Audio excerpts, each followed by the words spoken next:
근데 근육이 양이 적으면 이 혈당 조절이 잘 안 되게 되죠. 보관해 놓을 장소가 적기 때문에 혈당 조절이 안 되면서 인슐린이 과도하게 분비되고, 이게 나중에 인슐린이 저항이 생겨서 인슐린이 분비돼도 혈당이 낮아지지 않는 이런 당뇨가 오게 됩니다. 그래서 안녕하세요, 몸신 한의사 한진호입니다. 오늘의 주제는 노년의 근감소에 대해서 말씀을 드리려고 합니다. 노년에 근육량이 주는 것은 당연하다 라고 생각하실 분들 많죠. 그런데 국제보건기구 WHO에서 몇 년 전부터 이 노년의 근감소를 질병으로 정의를 내렸습니다. 근감소증이라고 해서 질환으로 보고 치료하겠다 이거죠. 그런데 불행하게도 근육을 늘려주는 치료는 현재까지는 없습니다. 근무력증 있죠. 루 게릭병이라고 하는 그 아이스 버켓 챌린지라고 해서 루 게릭 재단에 기부를 하기 위해서 얼음 양동이를 머리에 쓰는 이런 캠페인을 했었죠. 그 치료가 아직까지는 잘 이루어지지 않고 있습니다. 근무력증 앓고 계신 분들한테는 죄송한 말씀이지만 과학자들이 열심히 연구를 하고 있습니다만 아직까지는 특효약은 없는 것으로 알고 있어요. 그러니까 노년에 생기는 그 근감소도 의료에서 도와드릴 수가 없습니다. 전적으로 내가 나를 위해서 노력해서 근육량을 늘리지는 못한다고 하더라도, 줄어들지 않게는 못하더라도 최소한 줄어드는 양을 최소화하는 노력은 해야 되지 않는가 하는 게 오늘 이 영상의 주제가 되겠습니다. 근육에 대한 이야기를 끝까지 자세히 해 드릴 테니까요, 영상 끝까지 봐주시고 좋아요 한번 눌러주시면 감사하겠습니다. 이런 근감소, 노년의 근감소를 우리가 노쇠라고도 부릅니다. 말과 당나귀 사이에서 낳은 그 노새는 노쇠고, 저희가 말씀드린 건 노쇠예요. 나이 들고 쇠약해진다. 점점 약해지죠. 우리 몸은 어떻게 해서 움직입니까? 뼈와 근육이 어떤 운동성을 갖게 해주는 건데요. 뼈도 늙잖아요. 골다공증이 오는 것처럼 근육도 나이가 들면 점점 근육이 빠지게 됩니다.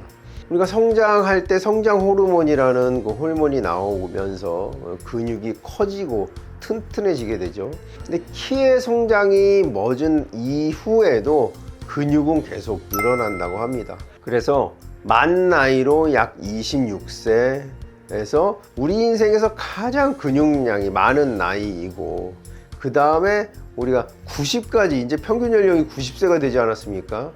90살까지 근 60년 이상 그 긴 시간 동안 근육이 매년 2, 3%씩 줄어든다고 해요. 그래서 26세, 그러니까 근육이 가장 많았을 때랑 80대 근육량을 비교하면 절반 정도가 된다고 합니다. 우리 한 몸에 근육이 절반만 있다면 어떻겠어요?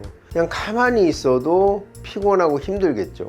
그런 것을 노쇠라고 부르는 거고요. 노년의 근감소증이라고 부르는 것이죠. 우리의 골격은 앞, 뒤의 근육들이 균형을 잡아줘야 우리가 이런 몸의 형태를 유지할 수가 있습니다. 앞쪽 근육이 무너지면 뒤쪽으로 넘어지겠죠. 이쪽으로 못 잡아당기니까. 뒤쪽 근육이 무너지면 뒤쪽엔 힘이 없고 앞쪽에만 힘이 있으니까 이쪽으로 넘어지겠죠. 근데 양쪽에서 균등하게 힘을 주고 있기 때문에 딱 이렇게 우리 몸이 서 있을 수가 있는 거거든요. 그러니까 우리 몸은 서 있고 이렇게 자세만 유지하는데도 피곤하기 때문에 하는 거 없이 힘들다, 이런 말들을 하게 됩니다. 근육량이 점점 줄어들기 때문이고요. 이 근육이 이 골격만 담당하느냐? 근육이 우리 몸에서 열을 내는 그런 역할을 하거든요. 이 열이 뭐냐? 나쁜 균과 싸웠을 때 우리에게 더 유리한 조건을 만드는 것이 이 열을 내는 것이거든요. 그래서 근육량이 많고 몸에 열이 많으면 면역도 훨씬 좋아지게 됩니다. 이 면역만 그러냐?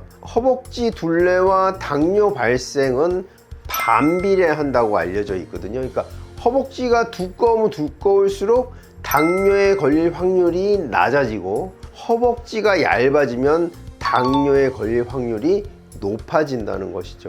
그 이유는요, 우리가 혈당 조절을 할 때 근육이 많으면 일단 혈액 내 혈당을 근육에 잡아 집어넣습니다. 예를 들면 저수지와 같은 그런 역할을 하는, 보조 배터리와 같은 그런 역할을 합니다.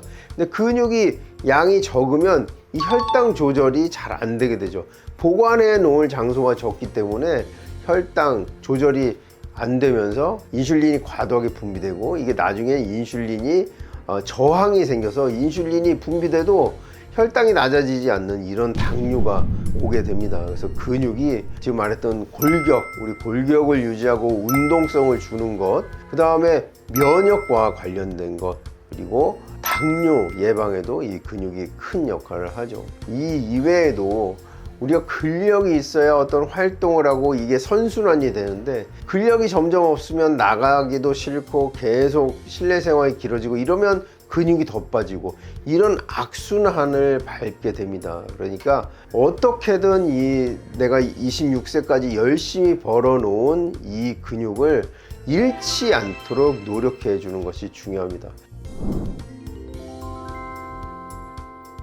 그래서 근테크란 말을 사용하게 되는데요, 재테크와 비슷한 거죠. 초기에 많이 벌어놓으면 좋죠. 오랫동안 유지하거나 불리면 더 좋겠죠. 근육도 마찬가지입니다. 젊었을 때 근육을 많이 확보해 놓는 게 가장 좋은데요, 이미 그 시간 지나가 버렸죠. 그럼 우리가 할 일은 뭡니까? 제가 가지고 있는 근육을 더 늘리지는 못하더라도 유지 정도는 할 수 있는 근력 운동들을 좀 해줘야죠. 대표적으로 도움되는 게 등산입니다. 내 체중을 이용해서 근력 운동을 할 수 있는 게 등산인데요, 왜 등산이 근력 운동이 되냐면요, 내 체중을 이용해서 중력을 거슬러서 올라야 하기 때문에 이제 근력 운동이 되고요. 우리 몸에서 큰 근육들은 다 하체에 있습니다. 엉덩이, 허벅지 근육을 이용할 수 있는 등산을 권해드리는데요, 등산, 내가 산에서 내려올 때 무릎이 불편하다 하시는 분들은 둘레길 정도, 그것도 못하겠다 하는 분들은 실내에서 제자리에서 앉았다 일어나는 운동을 스쿼트라고 하는데요, 이 운동을 때때로 해주시면 좋겠습니다. 이거 연세에 맞도록 하시는 게 좋아요. 이거 스쿼트 좋다고 막 처음에 100개씩 한다고 무리하지 마시고요, 하루에 1개, 2개, 3개 늘려가다 보면 한 10개 정도 한 세트로 해서 한 3세트 정도만 해도, 30개만 해도 충분히 운동이 되거든요. 등산이 안 된다 하시는 분들은 둘레길도 안 된다 하시는 분들 스쿼트, 등산이 되시는 분은 등산도 하시고 둘레길도 가고 스쿼트도 하시면 더 좋겠죠. 그래서 하체 운동을 열심히 하면 우리가 근육량을 어느 정도 확보할 수가 있겠습니다. 여기에다 이제 엎드려서 그 코어 근육으로 버티는 플랭크라는 자세가 있어요. 이거 1분 하기도 쉽지가 않거든요. 막 부들부들 떨리고. 지금 스쿼트 10개씩 3세트 해도 10분도 안 걸립니다. 5분도 안 걸려요. 플랭크 1분 하면 힘들거든요. 그러니까 하루에 한 5분 정도만 해도 스쿼트랑 플랭크를 할 수 있으니까요.